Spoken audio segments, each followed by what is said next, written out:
Myles Colvin is in the transfer portal. This is the first real surprise. And depending on who you ask, it may not be a surprise. But to me, just speaking for myself, we weren't sure if anyone that actually played real minutes on Purdue would hit the portal this season or ever. And it has finally happened. Myles Colvin, esteemed children's book author and former role player on two very good Purdue teams, is officially in the transfer portal. It was a wildly disappointing season for Myles. Let's just call it what it is.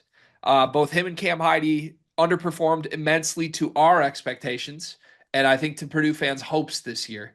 We had them on the top 50 Big Ten players list in the preseason. If we went back and did a retroactive top 300 Big Ten players in the postseason, I think they would have landed somewhere in the 200 range or 150 to 200.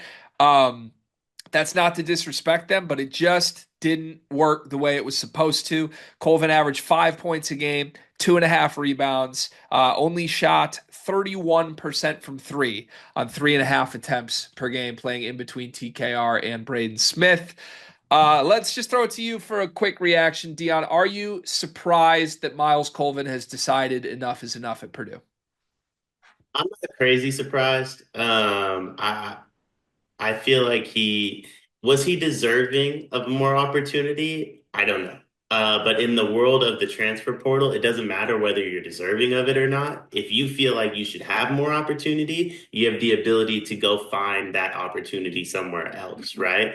And if I had to guess, um, that he felt like he needed like more opportunity and he's gonna go find it. Do I think that's gonna work for him? I really don't know. I mean, 31% from three on like not crazy high volume, but not like small volume by any means.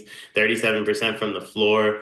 What I will say about Myles Colvin is like he feels like someone that would work better in a more free flowing offense than Purdue provides.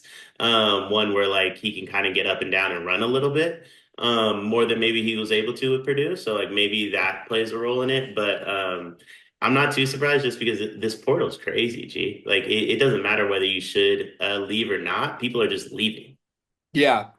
Yeah, so this is why it's surprising for me for a couple reasons. I kind of thought one of Colvin or Heidi would leave, but until Heidi had an awesome NCAA tournament, I honestly thought it would be Heidi that leaves and Colvin returns.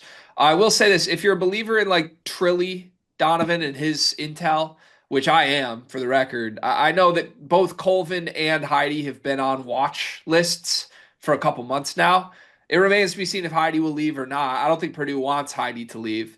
I don't think Purdue wanted Colvin to leave, but I would bet you when a conversation was had in a postseason meeting, there wasn't much convincing to stay.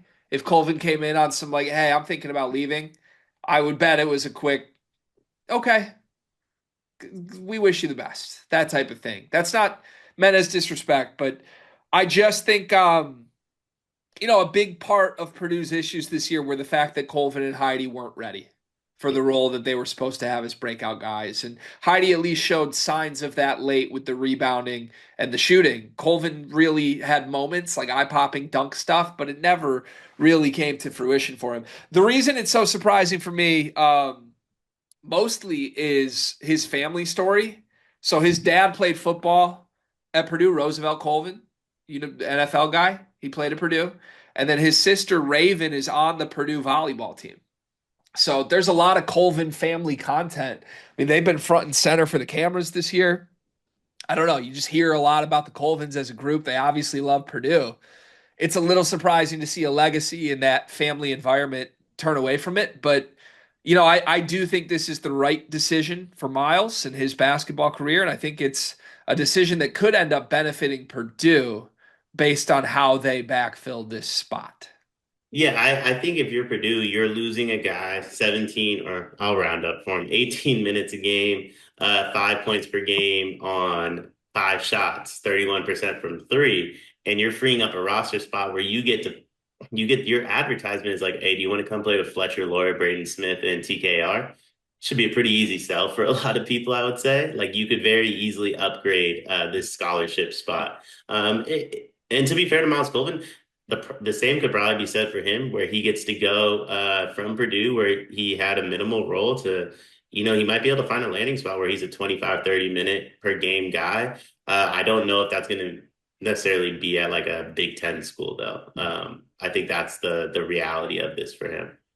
Yeah, here's my scout on like maybe what he should do and why.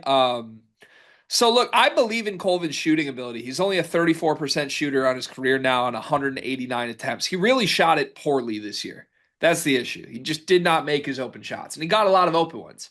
Defensively, he's been a bit all over the place. There were times in the first 2 years where I think he was a defensive liability. And then there were times where he kind of had these eye-popping moments and, would fly around with a highlight block or something. And I think the thing for me, I'm going to compare him to a guy that played for my Michigan program a decade ago. Aubrey Dawkins was son of an NBA guy, Andre Dawkins, I believe, and just a huge jumpy 3-and-D dunk contest type athlete with a great looking jump shot. And at Michigan, he was never really going to play. He was a bench guy. They had a bunch of injuries one year. Like, I think it was Zach Irvin, Derek Walton, Cam Chapman year. They all got hurt at the same time. And Aubrey Dawkins was like thrown into the fire and actually was one of the leading scorers on a really bad Michigan team. And you saw signs of like, wow, if this ever fully came together, it'd be great. But he ended up down transferring and ended up at UCF, where he was on the Taco Fall team that nearly beat Zion Williamson. And he ended up the leading scorer on that UCF team. I feel like a similar trajectory could come here for Myles because, look, at Purdue, when you have Braden and TKR, what they need is a really, really high IQ role player. And I just don't know that that's Myles Colvin's game. Like his game is a lot more, I think, raw, natural talent, jumping, like just get out and transition. Don't have to think all that much. I think that's Myles Colvin. And I think at Purdue, the amount of geniuses around him, I think in a weird way hurt him because he's just not there from a processing speed standpoint. Not to say he's stupid, but you need a processing speed play to play that is just high level to be the perfect piece in between them. I don't think Colvin ever got there. It felt like he was playing catch up on a lot of his even jump shot opportunities this year, where he would just be a little late getting to the right spot and then kind of rush the jumper. So to me, he's a guy high majors will want him. If he chooses the right one, I won't be surprised to see him be a starter and a double digit scorer. But to me, if he goes down a half step of a level, it's where he'll be most likely to see that happen. Yeah, I agree. I think if he went to like a high level mid major team, that has like that typically plays in the tournament, I mean, I don't know what San Diego State's situation is. Everyone's in the portal though, from what I can tell, and their players are just encouraging everyone to go to the portal. But like, let's say he went to a San Diego State that's constantly in the tournament, just played in a Final Four. I think he plays a very high role on that type of team, and I think playing in the WCC might be a little bit more up to speed for Myles Colvin. Yeah, I want to throw this out because again, they're from Indianapolis, and his sister, I believe, is still at Purdue playing volleyball. So my guess would be you want to stay in that general area for your family's sake. What about Butler? We've Yeah. seen Pierre Brooks, a guy that did a very similar thing from Michigan State, bench shooter into being one of the leading scorers at Butler.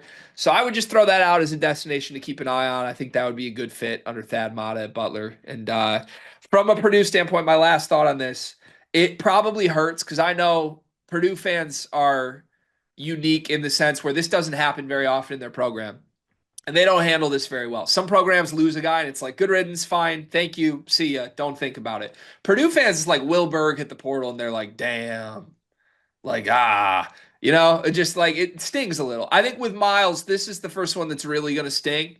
And in a lot of ways, they're just going to feel a sense of sadness that this has happened. I understand that.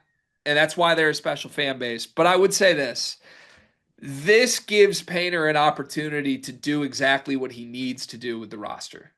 Maybe you weren't going to force anybody out. Maybe you weren't going to recruit over these guys because you have too much honor. But now you need to replace Myles Colvin. And the reality is this: you can replace what Myles Colvin was this year with somebody that's just a lot better than that and a lot more win now ready that will help Braden Fletcher and TKR. So I think maybe this was intentional, maybe it wasn't. Painter now has this opportunity to do exactly what the team needs. They're after Oscar Clough in the front court. Now they're going to be after a Colvin replacement. You get a star center. You get a really high level 23-year-old 3-and-D wing. All of a sudden, you have everything you need to win a national championship. I love Oscar Clough. Video is going to come out on the full episode tomorrow. Like Card and I drafted the best players in the portal. I took Oscar Clough really early. Love Oscar Clough. I think he's going to wind up being one of the best centers in college basketball next year. Yeah, all things turning up Purdue, I think, even though this seems a little sad in the moment. So good luck to Myles Colvin. A lot of people rooting for you. I think all your Purdue fans will still be rooting for you after this, and we'll see what happens with your career's next step. It is March, and that means that March Madness is upon us. And if you are looking for a place to play, Underdog Fantasy has you covered. Sign up and deposit using code SLEEPERS, that's code SLEEPERS, to receive up to $1,000 in bonus credit plus a free pick. Head over to Underdog Fantasy today and use promo code SLEEPERS to take advantage of this amazing offer.